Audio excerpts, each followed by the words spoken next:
This is Chatter. I'm Shane Harris. This week, Katherine Voyles on the legacy of the hunt for Red October. There's part of me that wants to say that there's something hopeful about Red October, especially at the end when they're sitting together and they're both telling their fishing stories and Ramius has successfully defected. It's about homecoming, right? It's about coming home to the home that you want to choose on the timeline that you want to choose it. And there's the great last line where his XO looks at him and goes, "You arrogant ass, you've killed us," and then the torpedo hits them. But that's it. It's like in the movie, if there's any like real villainy, it's somebody's own arrogance.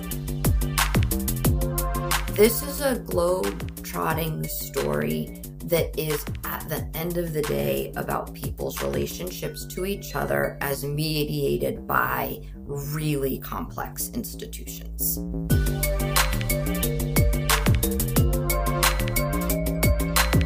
Katherine Voyles, welcome to Chatter. It is so nice to see you. Well, it is nice to be seen, and I can't wait for our conversation. Me too. So the listeners should know that you and I have had like an ongoing like Twitter DM conversation for like some years, I feel like now, about our mutual love and interest of many things, including spy and espionage fiction, of which you have written a lot about, martinis. Yeah, we will often send each other pictures of delightful martinis that we're drinking. I'm not sure how that started exactly, but I'm very glad that it's a thing that we do. And also a mutual affection for a story captured in a book/movie that we're going to talk about today, The Hunt for Red October, my favorite movie of all time. Mine too. Mine too. It's so good. It's so good. So we're going to talk about mostly Hunt for Red October. Maybe we'll talk about martinis and definitely spy fiction. But before we do, introduce yourself to the audience. Tell us about what you do and kind of the things that you write about that have been what I alluded to of our mutual areas of interest. Well, I can't wait for this conversation. I work for the federal government, and I'm pleased to say that nothing we're going to talk about today has anything to do with that work. So this is completely unofficial capacity. I was one of those kiddos who probably like watched and read Tom Clancy in high school.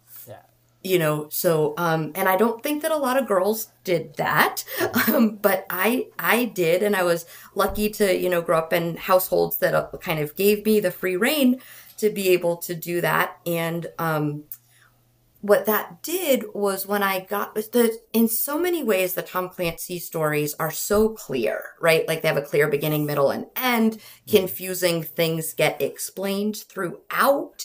So when I hit things like John Le Carré, where you often don't have something explained to you and you're sort of in the muddle, I actually kind of had a framework for being able to be in the muddle of these really wonderful, intricate stories where the stakes are always super high. So I'm so grateful to Tom Clancy for like writing these thrillers, where like the stakes are high, but things really are made clear. If there's a confusing new system on a submarine, Skip is going to walk you through what that is. Right. He's kind of wonderful that way. And then I think, and we'll talk a little bit too about the genre that he kind of creates. But your PhD is in English, and you write a lot about popular culture, national security, and spy novels. So tell people a little bit about the kind of themes that you've written on and where you've written too. Of course. So my PhD is indeed in English literature, which means I like long, complicated stories, but it also means that I like thinking about the way that a culture that produces a story kind of gets represented in that story, but also the way that stories shift culture. So I really always want to hold those two things in balance. I never want to say that a story is simply a reflection of something. I want to make stories far more active in the world than that. And so what happened was I did a lot of my, work in sort of 19th century British literature. That's where I got my grounding in thinking about stories that way. And then in that 2015, 2016 time period, I'd done a lot of the publishing I'd wanted to do in the academic setting and started writing for Tom Ricks when he was at Foreign Policy. Tom's great. So supportive, so wonderful. My husband was a former Marine, and so just sort of started writing about some of the issues that I was seeing, again, sort of in culture and the way that we kind of could reshape stories in the face of some of those issues. Yeah, yeah. Yeah. I'm curious too because you mentioned when you were a kid getting into some of these, or an adolescent getting into some of these books. Do you remember like the first spy novel or military tech novel or movie you ever saw that like made you go, oh wow, this whole genre? Oh, absolutely. It was totally The Hunt for Red October. Yeah, it was. Okay, yeah. Yeah, it was totally The Hunt for Red October. And my memory is that it came out during the summer and that it was my dad, his brother, and one of my brothers that we all went to go see it. Mm-hmm. And I remember just that feeling of being confused by this long, complicated story and feeling like, okay, well, the adults understand this more. This is something I should be able to figure out. And then like the more you watch it, the more you sort of engage and let the complexity sort of be the complexity that it is. You go, oh, okay, I too can follow this, even if it's not totally obvious on the face of it. Like, oh, we were in Moscow and now we're over here. Like, how? Yeah, right. I had a similar experience. So the movie came out in 1990. Okay. So I was 14 when I saw it in the theaters. And if for people who have not seen the film, although if you're listening to an episode with Hunt for October in the title, you've probably seen it. But just for those who haven't, it is the 1990 film directed by John McTiernan that stars Sean Connery and Alec Baldwin. And Connery plays a famed Russian submarine captain named Marco Ramius, who has trained much of the submarine fleet. And when we see him in the film, he has been put in charge of a new ballistic missile submarine called the Red October.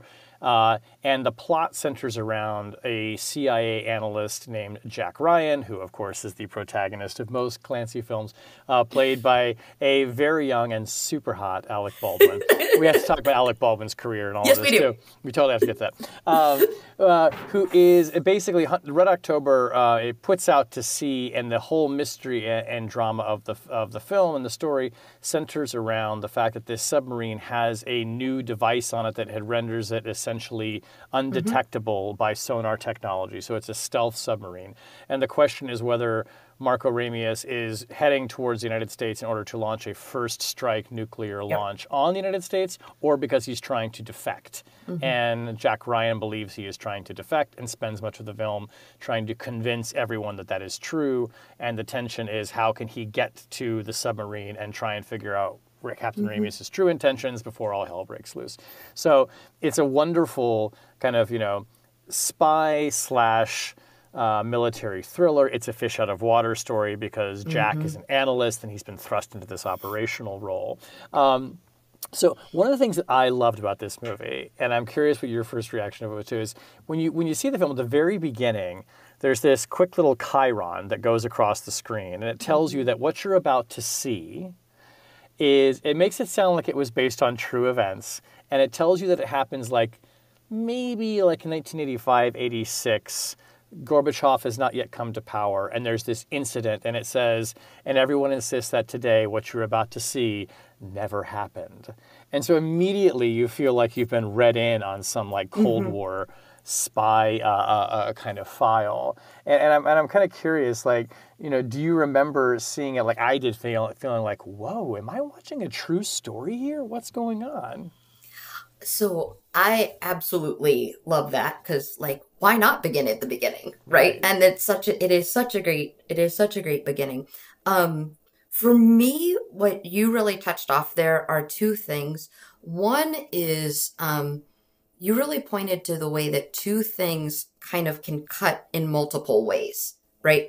That framing device of, and this could have happened, Right. and this did happen, or this didn't happen. So all of the different ways that that can cut, and that indeterminacy of like, well, how are we going to figure out which way it cuts, becomes part of the pleasure of the fiction itself, which is like, we're always going to be weighing how possible could this be, Right. during the process of engaging with it. And then the way that indeterminacy comes home to the content of the thing itself when you have to make decisions about Ramius. Mm-hmm. You know, when as the reader, as the viewer, are you siding with Jack Ryan and his I mean, he never wavers. Never, never, never, never, Right. never. Absolutely. Like, and that can be a little like, ooh, are you so sure? Yeah. Does he really mean to defect? Because if you're wrong, he's going to launch a first strike on the U.S. and we're all going to get killed in an apocalypse. Yes, exactly. So, I want to so the reason that I'm like, I love the fact that you brought those two things together is that it's so central to the actual animating question of the story. Yeah. Like that that indeterminacy is absolutely part and parcel of that animating question. And it kind of is and it's worth remembering too that when this movie comes out, so the Berlin Wall, and like in real life, the Berlin Wall has fallen. The Soviet Union has not dissolved yet, but we're in this beginning of the end phase. But we're still kind of in the end of the Cold War, and it's not really clear where it's going to go. And the idea of a film about a possible renegade Soviet submarine commander, launching a first strike on the United States, that didn't seem fanciful. I mean, it might have seemed a little bit extreme, but like, this is an era of fiction, like movies like The Day After, which we've talked about a lot on this podcast, yes. where people were imagining in popular culture a nuclear war, and it was something that felt quite real, and that was something desperate for us to avoid. Oh, and I'm so glad you brought that up too, because like Ramius is such an attractive figure throughout the whole thing. I mean, start with the fact that he's played by Sean Connery. Yes. I mean, Right. there's just something about that means like you want to root for him.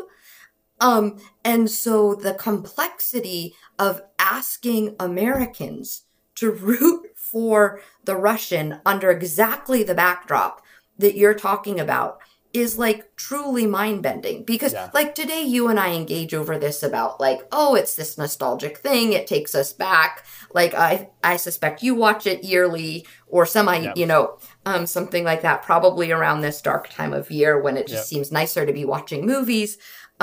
So that kind of nostalgia is real for a lot of us for whom this story has been with us and is part of us for so long. But what you're doing by putting us back in that moment and being like, oh my gosh, we were, as Americans, rooting for the Russian? Yeah. Like, it really is mind-bending. And it's also, I mean, it was one of the things that I think is so interesting about what Clancy does in the story is part of the story, I think, about our fear of a third world war is that we're talking about technology, right? Mm-hmm. In the 1940s, scientists have harnessed the atom to make an atomic bomb. And by the 1990s, we're talking about intercontinental ballistic missiles with multiple warheads on submarines, like the very advanced technologies that could be the undoing of humanity. And he takes it one more notch by saying, and all of these doomsday devices have been loaded onto a submarine that you can't hear when it's moving through the water. And he does this, and to your point, I think this is so effective, and maybe you could talk a little bit more about this, is that he does such a good job of, and the book goes into way more detail even than the film does, of making the technology understandable and kind of bringing it down to human levels so that it doesn't seem like this boogeyman. Like, it's never like we can't figure out how the submarine works. They explain how the propulsion drive works very early in the film. So like those stakes are taken off the table. And I'm curious, like, what you sort of reflect on is like the way that Clancy makes technology that's complicated not so complicated. Oh, so a bunch of things about that. One is I love that he uses the explanation of what this new caterpillar drive can do Right. to absolutely send the stakes of the story off the charts. Yeah. Yeah. You know, and so getting it out there early, making it clear to the reader or the viewer that, like, this is the thing that could silently put warheads off the coast of Washington, D.C. Right. You know, Right. is just huge. And the way that he does it, just because I do care about the history and trajectory of spy fiction, I think about if Ian Fleming had have written it. Oh my gosh, it would have been 4 pages of, of Bond getting monologued to by somebody. I think about like the Fort Knox speech and something like Goldfinger, that kind of thing. Whereas it's 2 friends. Like Jack Ryan goes to Skip and he says, Skip, I have this thing. I'm going to show it to you. You're not allowed to show it to anything else. Skip like kicks his feet up onto the desk. And it's a dialogue. Now, Skip does most of the talking, but there's a relationship that's established, there's a relationship that's already tapped into, that's like re-leveraged in that moment. So like also when we're talking about the stakes of this, it's partly because it's these 2 friends talking about something deeply serious. And there's a moment in the conversation where Skip goes, I helped my daddy build a bunker. And like, that's one of those moments where it's not just about the technology. It's about what the technology could do to people. It's about people who actually make technology. And it's that kind of looping relationship where it's not the tech for its own sake or the knowledge for its own sake that he just does really, really well. He really does. And he talks about, I think that the line is like, I helped him build a bomb shelter because some idiot parked 24 missiles off the coast of Florida. This thing could park several hundred missiles off the coast of Washington and no one would know about it till it was all over. And the stakes are like, and you see Alec Baldwin's kind of eyes go big. What's also so great about that dramatically is that it's still a secret. All of this is happening, and like 10 people know it's happening, right? Which brings in the great espionage part of it, because Jack works for the CIA, and he gets called in to be like, what the hell is this thing? And they figure it out. And one of the things I love about it is, like, they have the scene where Jack has to go brief like the National Security Council and the Joint Chiefs and finds out that he's doing the briefing. And you realize that it's all of the top intelligence leaders and all of the military brass sitting around a table. And there's a moment where they reveal that Ramius has sent a letter to the chairman of the party saying that he is leaving the country, and then the Soviet fleet is going to put out with orders to find Red October and sink it, or sink her. And one of those generals goes, oh my God, they've got a madman on their hands. And they all start freaking out. And you realize as the viewer, like, oh shit, World War III is about to happen. And like these 20 people are the only ones who know it. And I don't know, to me, it's just like one of the most perfect moments of like this contained crisis, and it makes it so perfect because the world never knows it happens. And back to the point about the opening credits, where it says, and officially this story never happened, and you're being like let in on the big secret. I'm hooked from the beginning, but I love that scene in particular because after that, there's no going back on this film. There's no going back on this film, and so let's talk for a second about that. What happens in that scene is partly about like the actual 2 pieces of intelligence that it set sail, and that there was the letter that was sent. Yes. Right. Oh, and I guess the third would be the sort of the fleet's been told to sink her. Yeah. Yes, and what Ryan does at that point, and I think that even like the newer ones for Amazon do a great job of picking up on this. He will always stand on the biographical detail of the person that he's talking about. And so he does the whole thing about, and I think it's like, and this is the anniversary of his wife's death. Right. Kind of thing. So he will always go back to that human element. Yeah. And he makes it deeply biographical. And by he, I mean here that's put in Jack Ryan's mouth, but it's Clancy who's making us care about characters, not just as sort of chess pieces to move around a board, which when you're talking about a geographical thriller, like you could just care about somebody because they live in Moscow or they live in wherever. Right. But he makes us care about them because it's like, oh no, his wife died, and this is the anniversary of that death. And this is what motivates him. Oh, and not Russian by birth. He's Lithuanian. Yes. Right? So there's always like this extra added element where you're trying to like make all of this fit together. And there's that wonderful moment where you're so right about this, because it's like, that is exactly what Jack is always, he's always betting on he knows Marco Ramius, because everything else that Ramius seems to be doing would point towards him launching a first strike, not defecting, because that doesn't make any sense. And there's that wonderful scene where Jack is being challenged by a general who says, "You're just an analyst. What could you possibly know what goes on inside this man's head?" And he totally schools him. He says, "I even met Captain Ramius at an embassy dinner. Have you ever met Captain Ramius, General?" And later James Earl Jones is like, "I told you to speak your mind, Jack, but Jesus." I said speak your mind, Jack, but Jesus. Yeah, right? And like, we do have to say, like, oh, this is the first year without James Earl Jones, and that's not okay. That's not okay. It's so sad. It's so sad. It captures one of these wonderful things about intelligence, which is, it's not to say that it's guesswork. I mean, that's because it's not that it's guesswork, but sometimes when the analysis is not dispositive, you kind of have to return to maybe what you think as the analyst your first principles are. And for him, it's the biographical detail. And I think that's something really authentic to intelligence that Clancy captures. And another thing that I love that is and I want to ask you about this because you're such a student of the genre of espionage fiction, is the entire movie is premised on what is essentially a misunderstanding, right? Or trying to be like, does he mean to defect or does he mean to attack? And so much of Cold War history, we now know how many near misses of true catastrophe we had, of possible even nuclear exchanges that were based on misunderstandings, a satellite misreading something, a piece of intelligence that was misinterpreted. But this whole idea of not having the complete picture and misunderstanding, it really is at the center of so much great espionage fiction, isn't it? Of you don't really know if left is right and right is left. I think that it's at the center of all great espionage fiction, and the truly great espionage fiction, and we get some of this in Hunt for Red October, absolutely, is the fiction that shows how equally that is true for all sides.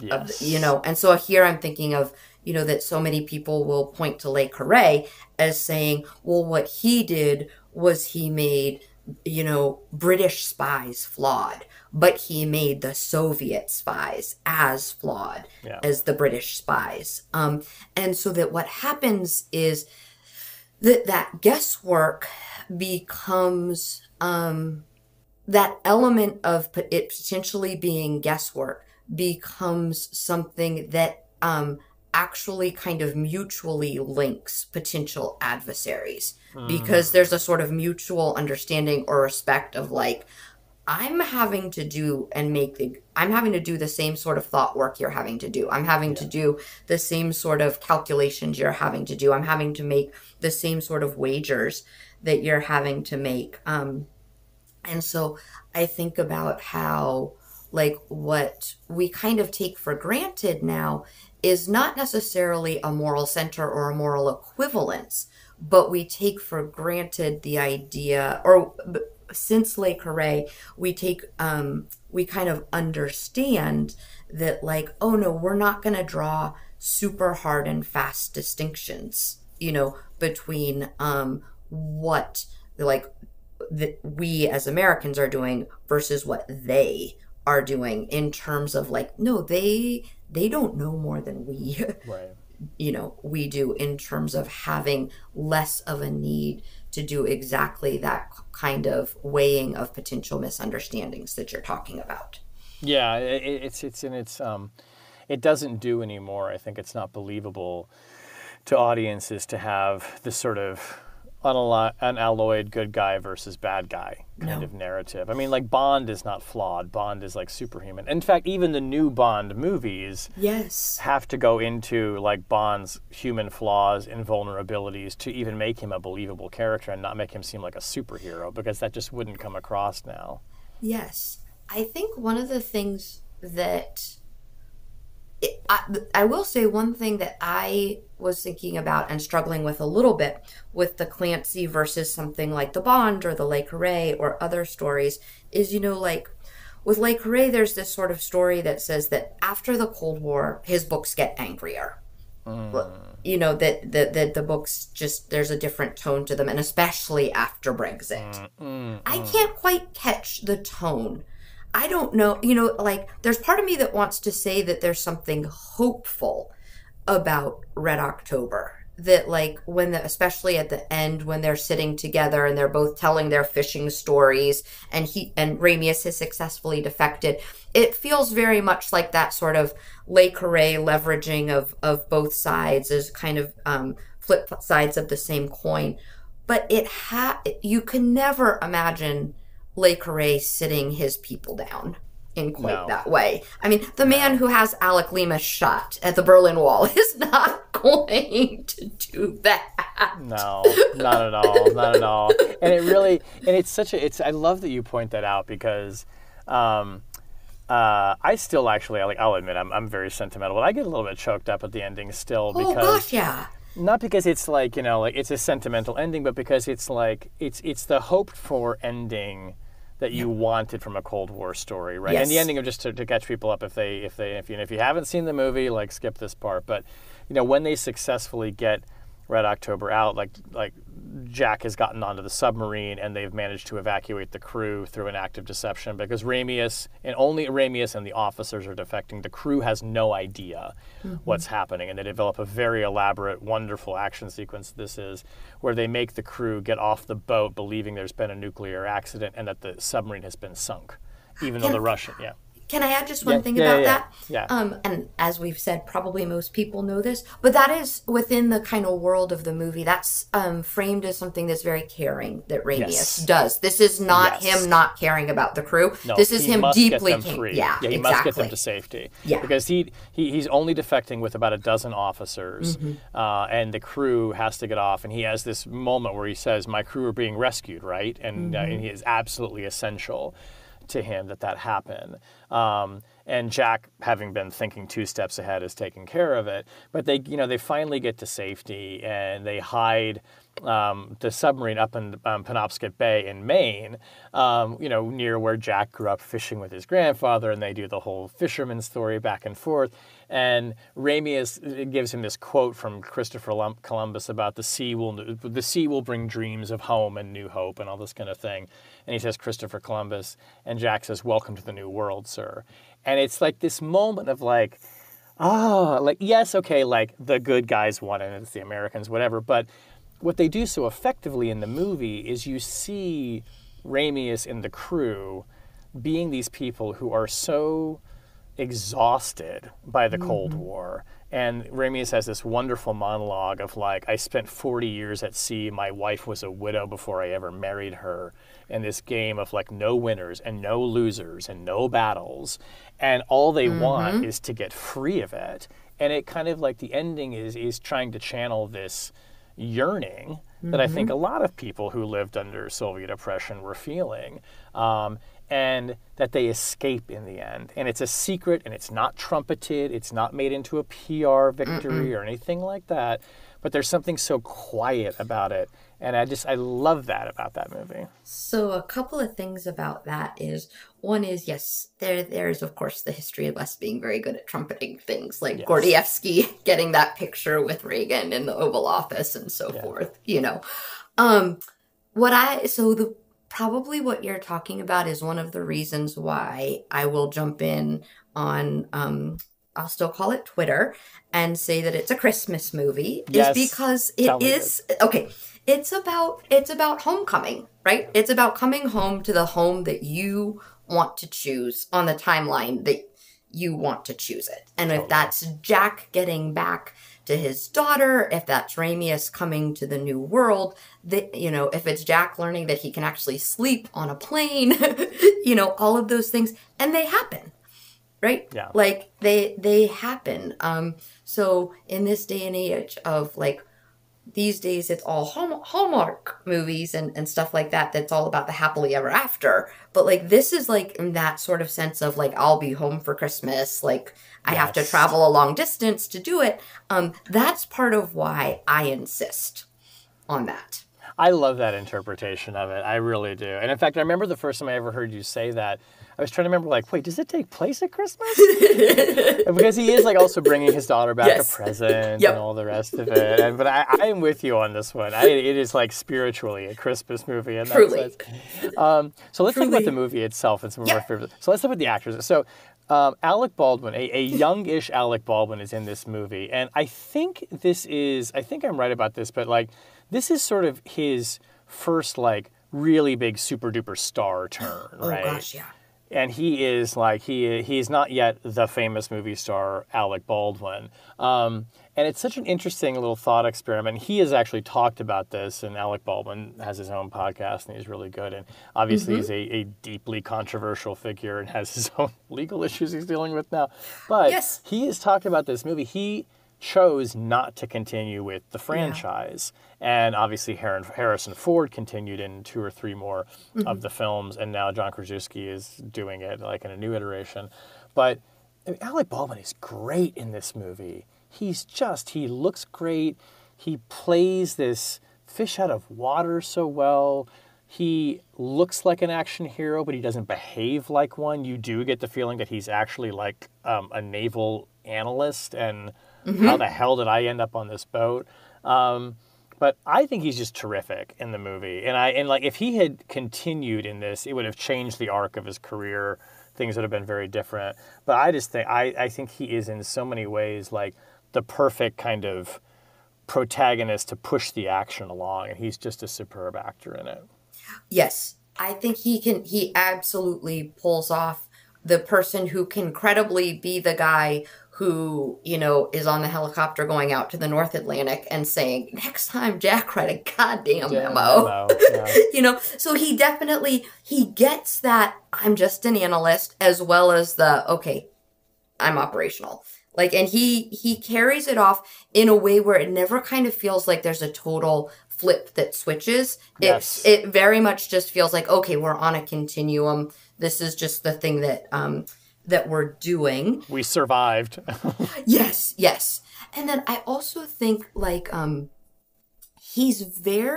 are parts in the movie that are very funny, but there's nothing kind of broad about what he does. And as he's gotten more famous, there's a little more him being Alec Baldwin playing Alec Baldwin. Yes. And so this doesn't have some of that element. This is just truly like, okay, this is Alec Baldwin playing Jack Ryan. Yeah, and he's like excitable and gets like, and he gets kind of like, when he decides to dig in his heels and he's doing it. You're so right. I mean, and you can see him doing some things that become signature Alec Baldwin kind of moves, and like not quite like Jack Donaghy on 30 Rock, which to my mind is like the apex of this man's brilliant career. I think truly. It's just phenomenal. And in some ways I'm glad he didn't continue with the role, because who knows if it would have become sort of like hackneyed and a parody of itself. And like, it is weird that they chose Harrison Ford, who by that point already was like an action hero. He was Han Solo and Indiana Jones, for crying out loud. And it's just like, oh, now we're doing Jack Ryan.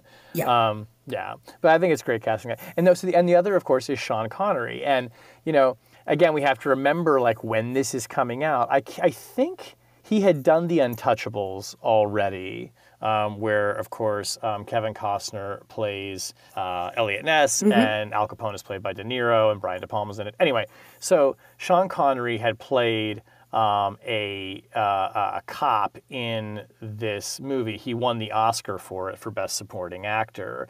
That movie was sort of the reintroduction of Sean Connery as not James Bond into, like, you know, he broke free of the pigeonholing. And then he has this incredible turn as Marco Ramius. So controversial figure in this movie because, like, the Scottish accent is kind of there, and it's sort of like, it's just sort of like Sean Connery-ness. But I think he pulls off a real character development. I mean, I feel like he has developed and realized a character of this person in a way that maybe he's not always given credit for because he's Sean Connery and he's larger than life already, and he can't get past that reputation. So what does he do that works so well? I think what he does that works so well in this movie is that because the whole question at stake is actually, like, who is Marco Ramius? Right. What's the relationship between Marco Ramius, the man, and Marco Ramius, the submarine captain? How do those things interrelate? And so he, like, when you were talking about that speech that he gives and the way that he interrelates those roles in that speech, part of what he does is that he just laces together those things really seamlessly. He does. So that, like, you can't imagine a Marco Ramius that didn't become a submarine captain, but at the same time, the submarine captain, like, is that same Lithuanian boy, you know, all of those things. And I just think that's beautiful. I do think, though, that we have to say that Sam Neill gets probably the line that everybody... Oh, okay, yep. Do it. Go ahead. Go for it. I mean, everybody just, you know, I would like to have seen Montana. I would like to have seen Montana. Because this is not a brutal movie. And I believe one of the first people you ever had on Chatter was David McCloskey. Yeah. Oh my gosh. His novels, and I am just in the middle of The Seventh Floor. His novels are absolutely brutal. They are They are brutal. You will come to realize how deeply a character loves somebody else, and that it is that deep love that gets that other character killed. Yeah. You know, in the most horrific possible way. Tom Clancy does not do that. I mean, there's something so sad and gentle, you know, about Sam Neill's character dying, but also that feels sort of like, okay, well, this is a thriller. There do have to be, like, stakes and everything like that, and this is a reminder of the high stakes of what's happening in the movie, but it doesn't have that brutal feel that, like, McCloskey's books have. And it's one of the reasons I love McCloskey's books. Yeah, yeah. And you're exactly. And I mean, in fact, there is the scene where, you know, Captain Tupolov's boat gets blown up, but you don't see any, like, suffering. It's actually quite spectacular. Stellan Skarsgård, a younger Stellan Skarsgård playing him.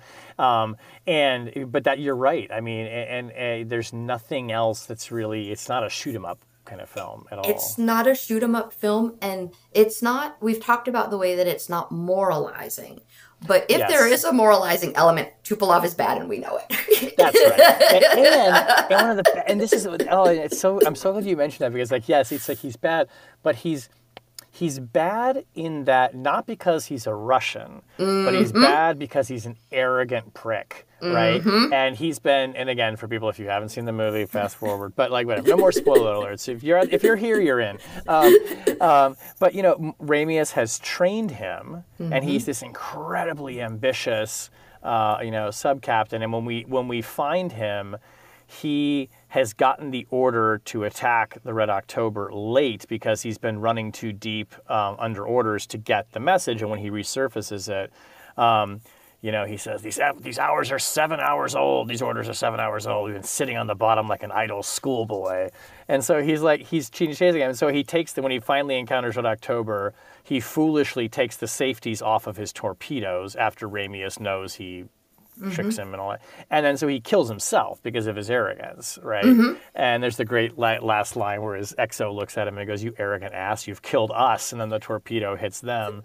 But that's it. It's like in the movie, if there's any, like, real villainy, it's somebody's own arrogance. Yep. And Ramius is this incredibly patient, brilliant tactician who does things during the sub-hunting sequences that like defy all logic, and is shown to be such a brilliant kind of strategist.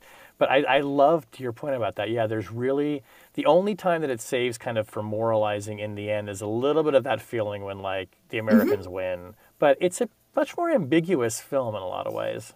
It is, and the person who can keep up with Ramius is not Russian. It's Jonesy. And it's Bart Mancuso who lets him do his thing so that they can keep up with him. Okay. All right, let's talk about this. Okay, so like to my mind, I love Courtney B. Vance. I just love everything he's done. He is such a brilliant actor. He is so dynamic. But he plays Ronald Jonesy Jones, who is the sonar operator on the USS Dallas, is a great fan of classical music. Jonesy, in much the same way that Skip plays, is the one who's kind of very effortlessly walking the audience through how sonar works. And you absolutely need to understand that to understand much of the film. And he completely fixes it for you. He's just so good at it. He's geeky and he's passionate and he's like confident without being a jerk. And Courtney B. Vance is just, he's so good. It's like one of the great character roles of film in decades, I think. I just love him. I could watch just all his scenes in a sequence. I love him, and part of what makes it so great is the way that he's walking the reader or the viewer through sonar, and also the way that other people respond to his nerdiness. Yes. You know, the whole thing about like that he treats the sub as his sound system, and they fight over it was Pavarotti, it was Paganini, you know, all of this stuff, because it's a movie about sonar, but it's also a movie so it's a movie about sound, but it's also in so many ways a movie about singing. And like the soundtrack is wonderful. It's a great soundtrack. It is truly the best. But one of the reasons why you come to trust Jonesy and to love the characters who are willing to trust Jonesy is that scene where Ramius lets them sing. And Jonesy, I mean, like, that takes some guts for when when he's being quizzed on, like, well, why do you think you lost this? Why do you think this wasn't a mammal? Why do you think that it's not the computer running home to mama? He goes, I thought I heard singing, sir. And, like, they believe him. Yeah. And he kind of has to operate from, they'll probably believe me, but they might not. Right. You know, and he just puts it out there. And it's one of the reasons I think that everybody loves him is like, even if don't work in government, even if you've never had that job, you kind of go, it can be hard to say something that is just that seemingly off the wall. Yes, absolutely. And there's that great when he's trying to sell Burt Mancuso on it. And he's like recorded the sound of the drive and he plays it at 10 times speed and it sounds mechanical. And Mancuso is like, let me get this straight, Jonesy. You got a $10 million whatever computer on this thing that tells you you're hearing a whale, but you don't think so because you heard singing and blah, blah. He goes, yes, sir, but if you just let me, and he goes, forget it, Jonesy, you sold me. And it's the moment where you're like, oh. Like, I mean, it's like anybody who's ever been in that position where you're like, I know this is true. You just have to believe me. And he does believe him, the captain, and he takes a chance on it. And one thing that I love about this movie, too, is that it's a succession of people rolling the dice, but not by chance, but because they're actually going to believe that the person who's telling them this story probably has it right. And so they have to trust, they have to put a little bit of faith into it. And it says something, I think, about the nature of, I don't want to use the word bureaucracy because I don't want to make it sound pejorative, but like any high-functioning, high-stakes organization that depends on so many complex systems of people interacting with one another, there comes a point where if you're going to achieve a goal, you have to trust that the person who is trained to do a job and is telling you something, you got to back them, and you've got to like say like, you know more about this thing than I do. So if you tell me you're hearing a submarine and not a whale, well, damn it, then we're chasing a submarine, and here we go. I love that because that feels extremely real to me. Yes. And I think it's part of why these stories are so beloved is that it's one thing to do globetrotting. Like, you can write a globetrotting story. And those are fun, right? Like the jump cut to the new location or what have you. Right. But this is a globe-trotting story that is, at the end of the day, about people's relationships to each other as mediated by really complex institutions. Yes. Yeah. And technology. Absolutely. Mm-hmm. Absolutely. So I'm curious, like, I mean, kind of stepping back and looking at like the story's place in the larger body of this kind of work. Does Hunt for Red October, do you think of it more as inventing or establishing a genre, or is it building on a previous genre and doing something new and adding to it? Oh, that's such a great question. Other people who study like the way that stories kind of change and morph over time love looking at discontinuity. Temperamentally, I'm probably that person who wants to start with the discontinuity and say, oh, look, this thing is different, but then wants to be able to place it in the longer context, right? So I am not going to say like this is like the way that people, the kind of the story, especially of the mid 20th century is, Le Carré is the break with Fleming. Clancy would be the break with Le Carré. And then there was an open question about if you could write spy fiction after the Cold War ended. Yeah. And so just to say what the breaks were, that Fleming made espionage look sexy and, fun and beachy and all this stuff. And, I mean, how many times is gray used? George Smiley with his, constantly upset tummy. Yeah. And then what you get with Jack Ryan is somebody who can sort of swing between being the analyst and the operator. And it doesn't feel as sort of moralizing, but it also feels very, in some of the ways that we've talked about, hopeful. I think something like The Sum of All Fears does away with that, and that was the Ben Affleck one, and that doesn't need a lot of our attention, probably. Yeah, exactly. So in that sense, I like to think of the way that he is absolutely in this lineage, and it really is a male-dominated lineage. So one of the people most recently, and I'll just throw this out there, and we don't have to do a ton with it, but one of the people who most recently has excited me is a woman named Lauren Wilkinson, who wrote American Spy. And that book rocked my world because it's about this Black woman FBI agent and her relationship with Tomas Sankara and her relationship to her twins and all of this in Burkina Faso. So it's just a great espionage story. So it sounds like, I think you raised the question about people say, can you still write spy fiction after the Cold War? Oh, yeah. I think the answer is yes. Yeah. Right? Oh, absolutely. Yes. What's interesting, though, is if you look at what happened was publishers got nervous. So the question was not, is spy fiction an established genre? Does it have sort of grooves you can run in? The question was, will publishers have an appetite for it?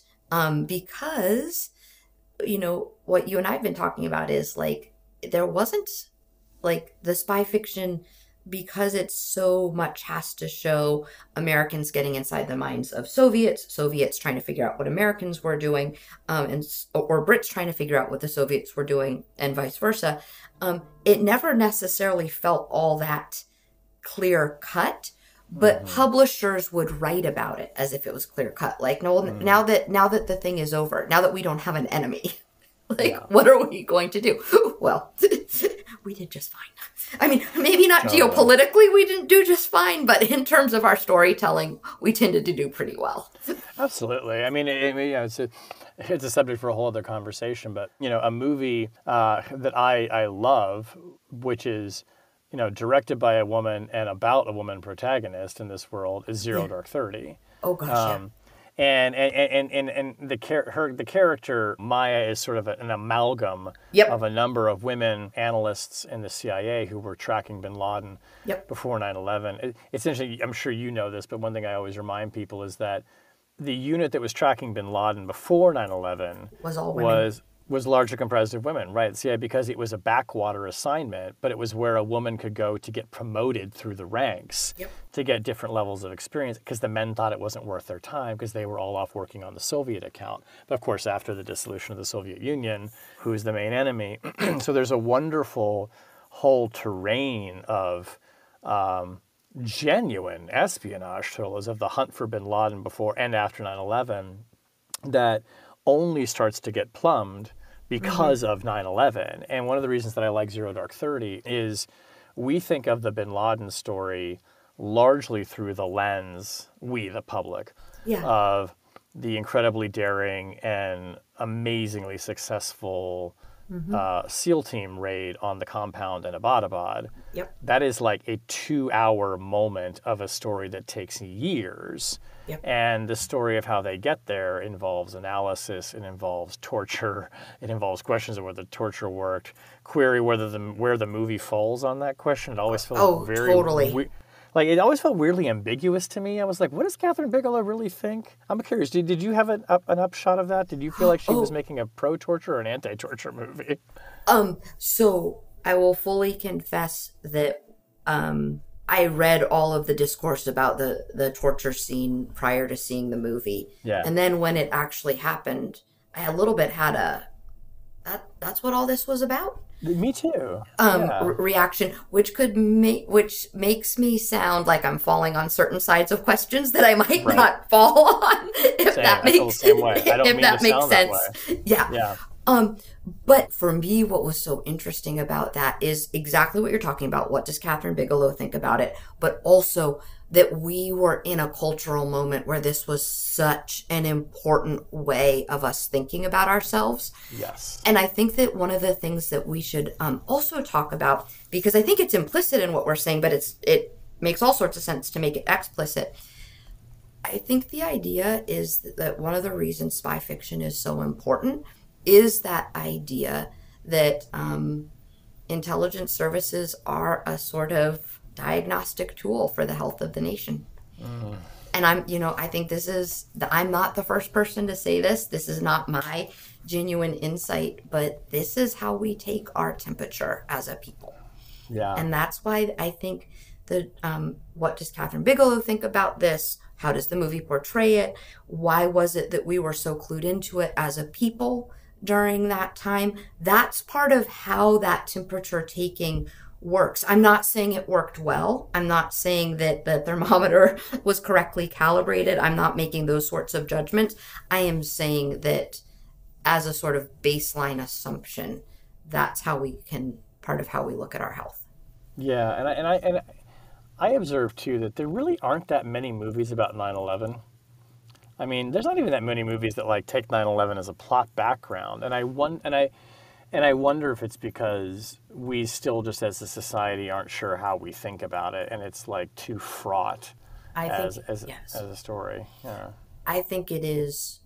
I think it's way too fraught, and one of the things that I swing wildly on is like, well, is everything written after 9/11, kind of post 9/11? And so we should be looking for how it bears the traces of that. Yeah. And this is just a by the way, but I still think, one of the best pieces of writing about 9/11 is Colson Whitehead's piece from Veterans Day of 2001 called The Way We Live Now, Lost and Found.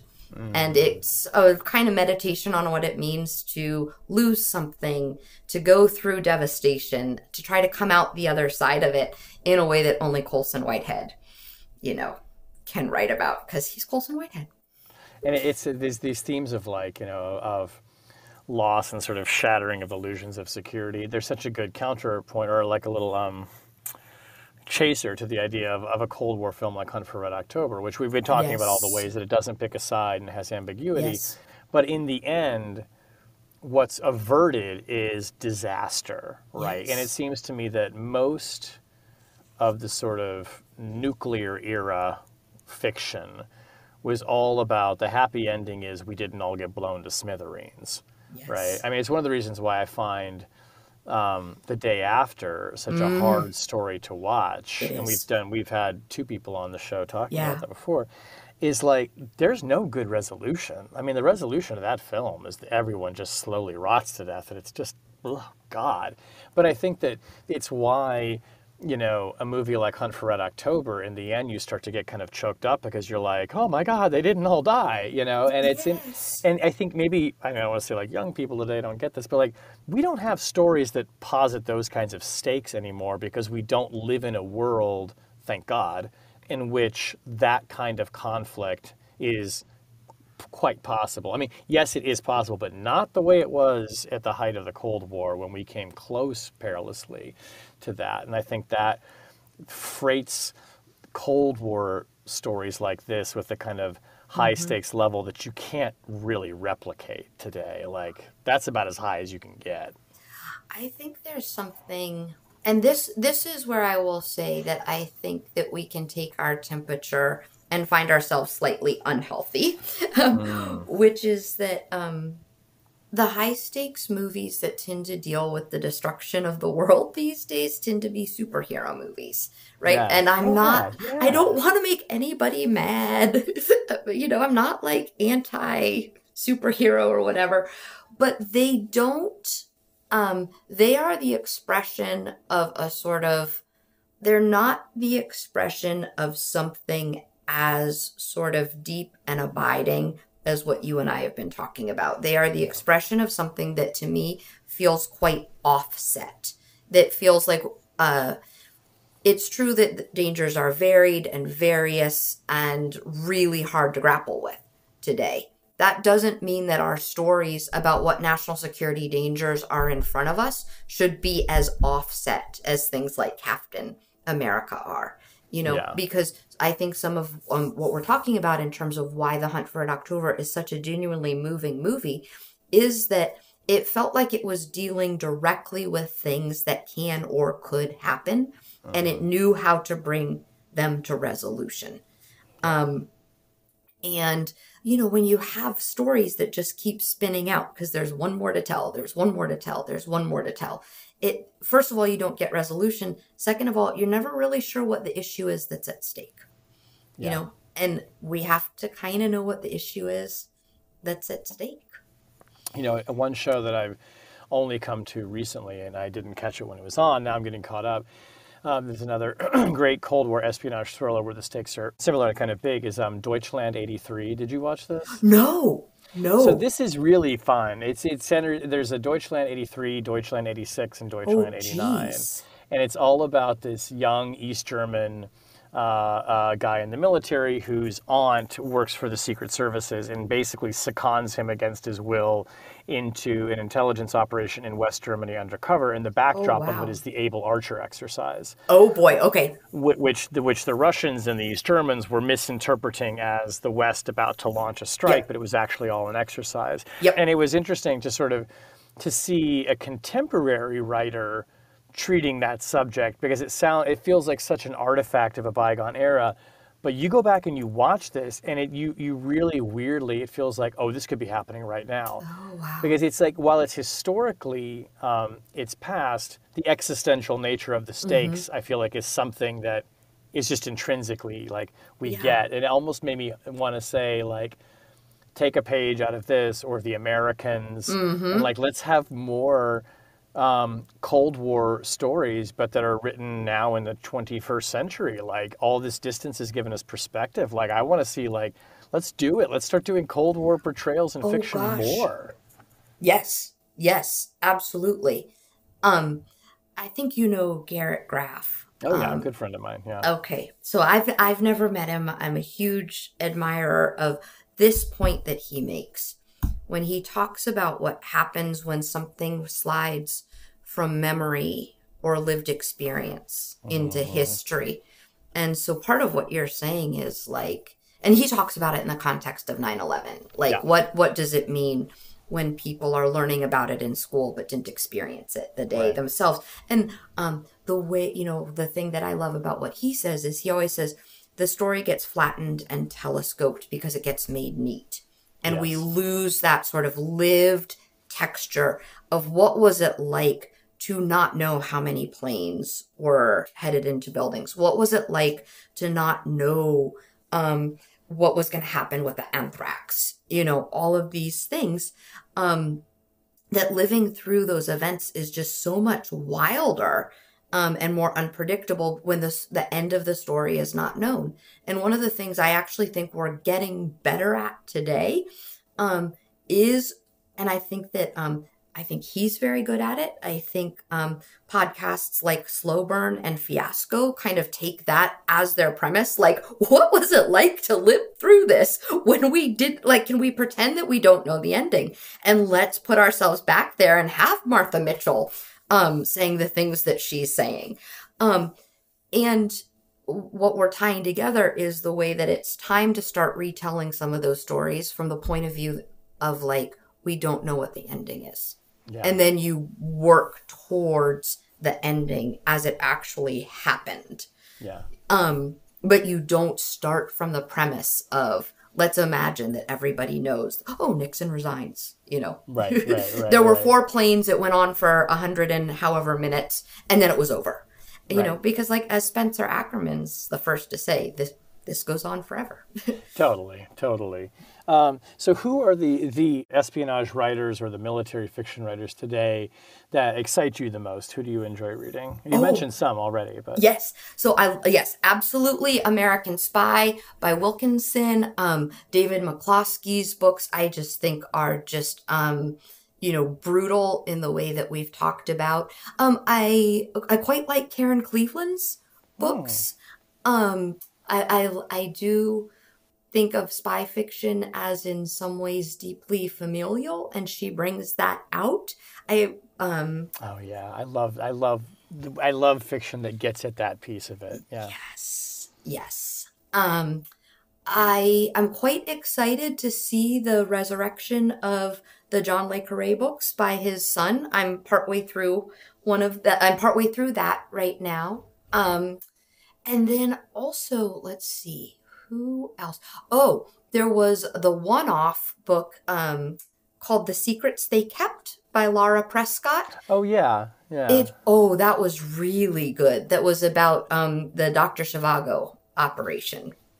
Oh, right. Okay. So part of what you're getting is I think espionage fiction is fundamentally, I think a lot of writing is about the act of writing, but espionage fiction, when it's done really well, is about the act of writing espionage fiction. Do you want to write a spy novel? Oh gosh, no. Oh gosh, no. I think if, so I am much more like the detective fiction, person, because those detective fiction has that, clear, like, there's a crime, there's an investigation, there's a solution. Spy fiction does not have those same hooks that you can hang your hat on. It's so much more open-ended. I will say one of the things I'm really looking forward to is I did read David Ignatius's, and I passed it to some people I know. Was it the 5-part series a couple of Julys ago about his speculation about what happened to the networks in China? Oh, is this the piece as a serial for the Post? Yeah. Yes, and I think that that's coming out as a novel before too long. So that's one that I've got my eye on. And then there's this one doesn't feel like spy fiction on its face, but there's those stories about the Vietnam War, the sympathizer and the committed. And one of them starts by saying, I'll get the line wrong, but starts by saying something like, I'm a spy, I'm a this, I'm a that. And then he says, I am necessarily of 2 minds. So, yeah, it's pretty great. Necessarily of 2 minds. Yeah. Well, I love that just in these few minutes we've been talking. There's at least 10 different writers that you've named here. And and this should really tell people this is a very vibrant genre. Oh, it is. Yeah. It is. And I will say, the last one I'll say is I tell my husband all the time, he's read a lot of Graham Greene, but he's never read Our Man in Havana. And I'm like, oh, Oh, like you have to read Our Man in you never read Havana. the funny one. I think like if you read The Heart of the Matter, you don't realize Graham Greene can be funny. Our Man in Havana is like, oh my God, funny. Yeah, it's kind of comical, isn't it? It's funny. I've only read a little bit of Graham Greene, but I'm right now nearly finished with The Quiet American, which I'd never read. Oh, that's devastating. I mean, It really, he is good at devastation. yeah. And I was actually mentioning this to my husband last night. I said it's really great that this book was written in first person because it's almost like the Yep. entire book builds towards a climactic scene. And I Yeah. won't give it away what I think it is for people, but Yeah. it really is quite a devastating book. And honestly, reading it now, like years later, with its sort of like wonderfully British critique on American foreign Oh policy, gosh, I'm like, this yes. still resonates. This is good stuff. It really is. Yeah. Um, Maybe we should just mention too that so much of good spy fiction today isn't just in novels, but it is televised. It is Absolutely. movies, you know? The Absolutely. Americans, I think you watched The Bureau. Oh, Like, I oh love my that show so gosh. much. I haven't watched The Agency yet because I don't want to be disappointed, but I love Michael Fassbender, so I'm like, fingers crossed. You Yeah. can always hit stop or pause. That's true. That's true. The Bureau occupies a very special place. I wished for is that I was trying. I've long hoped I could get the creators of the Bureau on this podcast, but I don't know. Maybe I'll interview them for the Atlantic or something. Yeah, I would read that interview in a heartbeat. Yeah, Did you yeah. watch The Spy with Sacha Baron Cohen? I started watching it, but then for some reason stopped. I think I got like pulled into something at work or Oh, whatever. But I should go back and finish it. I think truly, truly, when we talk about brutal, like truly, yeah, He yeah. is a phenomenal actor. Oh, heartrending. I mean, Yeah. he's great in that. I mean, this is like the guy who did Borat. I mean, which Oh, is an incredible comic invention. And he was also in. Did you watch Disclaimer with no. Kate Blanchett? He's in that and plays this just like despicable, I mean, pathetic character. I didn't love this series. I didn't like the ending, but he's just. I Okay. mean, he's incredible. Like, I mean, Sacha Baron Cohen is like a shapeshifter of an actor. It's kind of amazing. Truly, truly. And I have not watched the new Jack Ryan series. I should Oh, probably watch them. I think you should because they tilt I feel like they dial up the operator and I feel like they dial up the analyst in sort of like equal measure. Okay.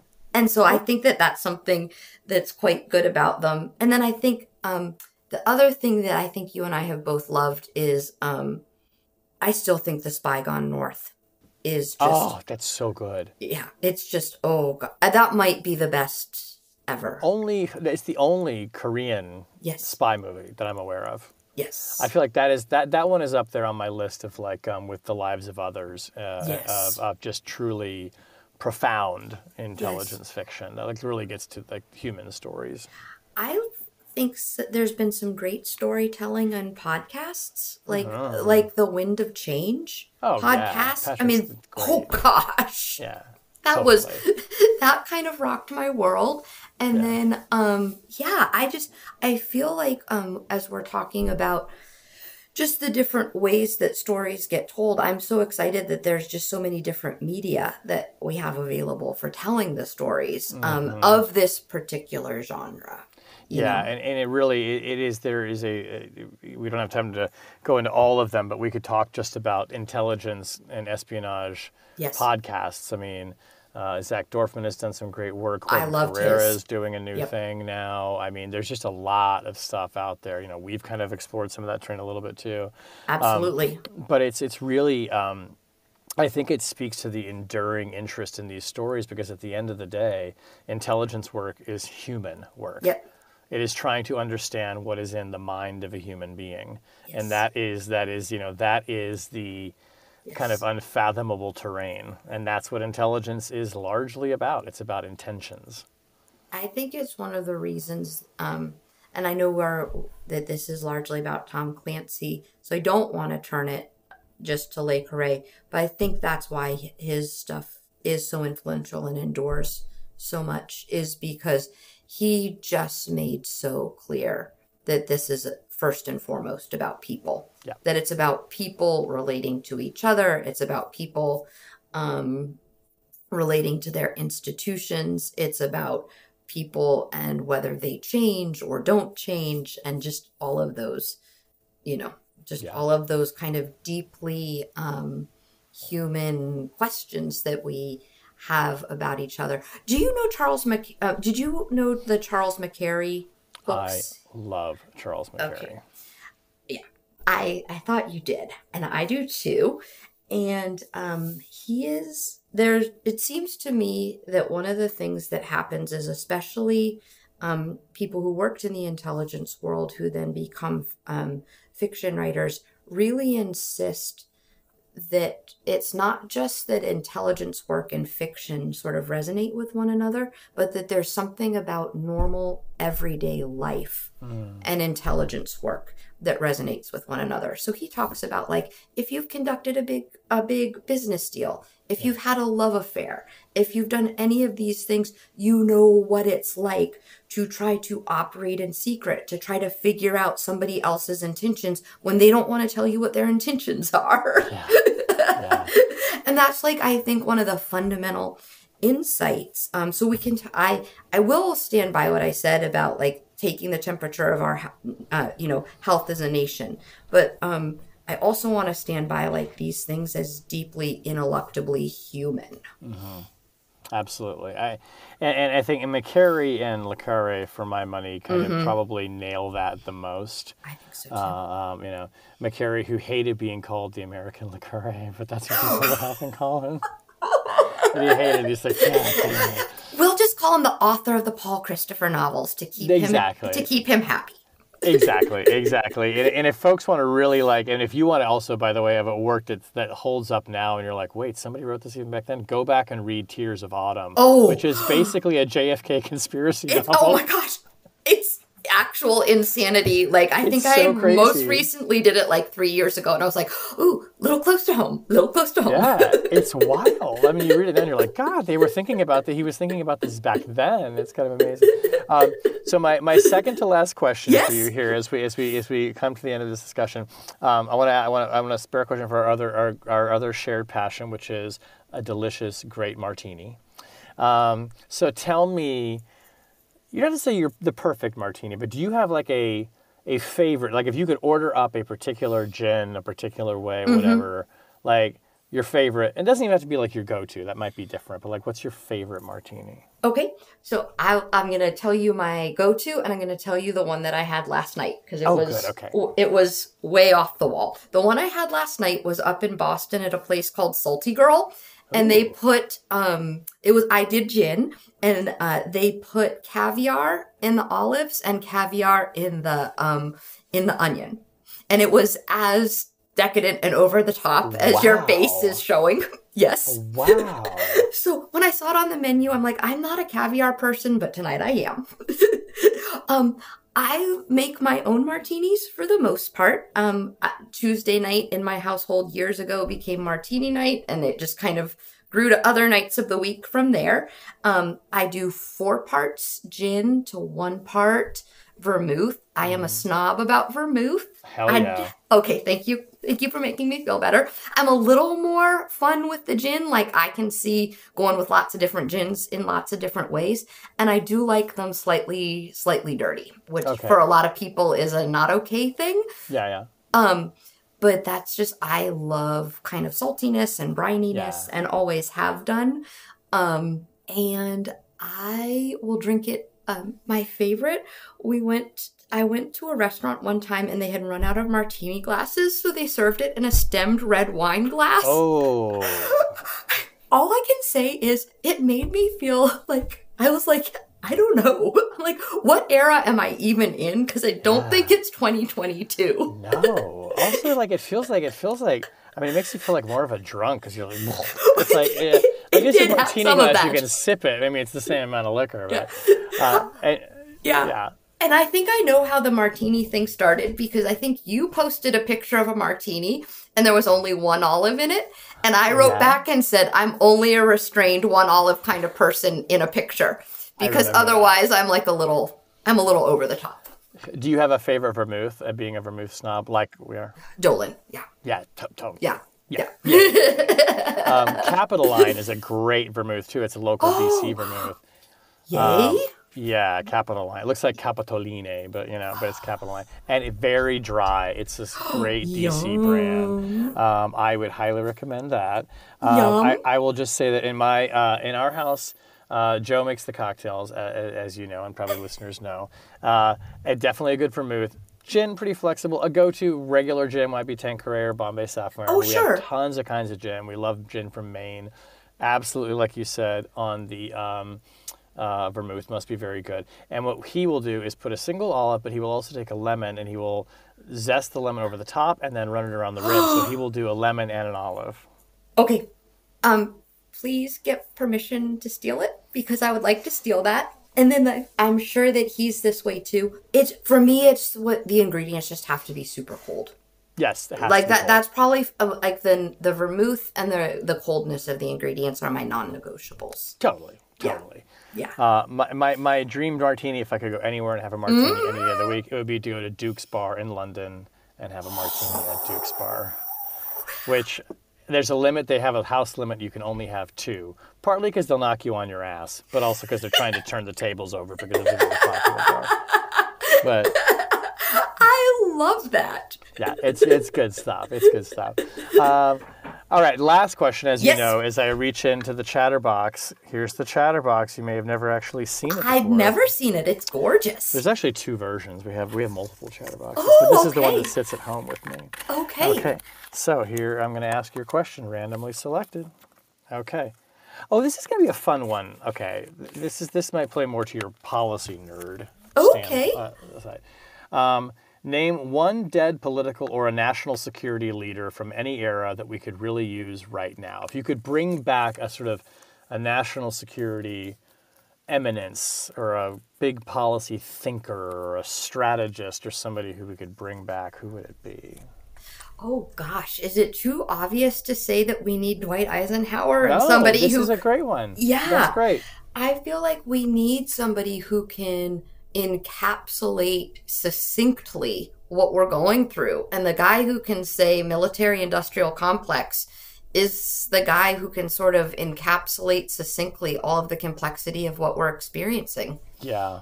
I feel like that's such a smart observation, I think, because he's sort of this overlooked president because we remember him as a war hero and but there's something the military-industrial complex speech clearly resonates for a lot of people.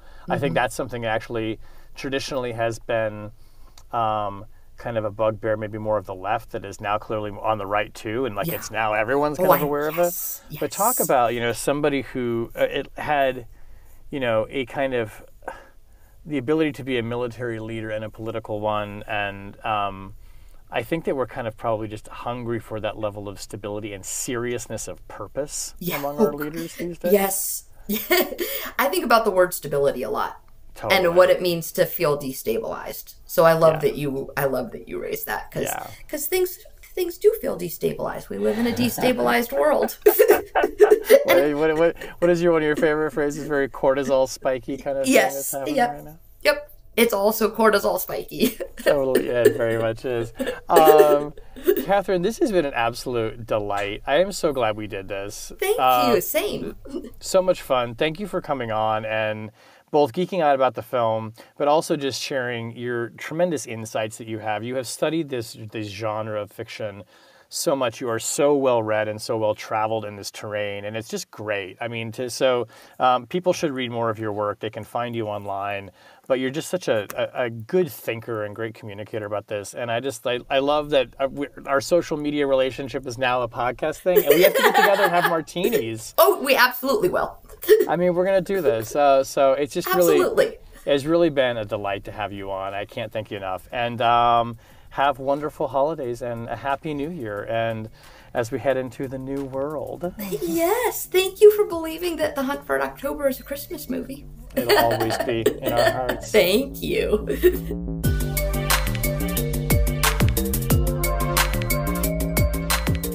That Was Chatter, a production of Lawfare and Goat Rodeo. Please subscribe to the podcast and find us on Twitter at That Was Chatter.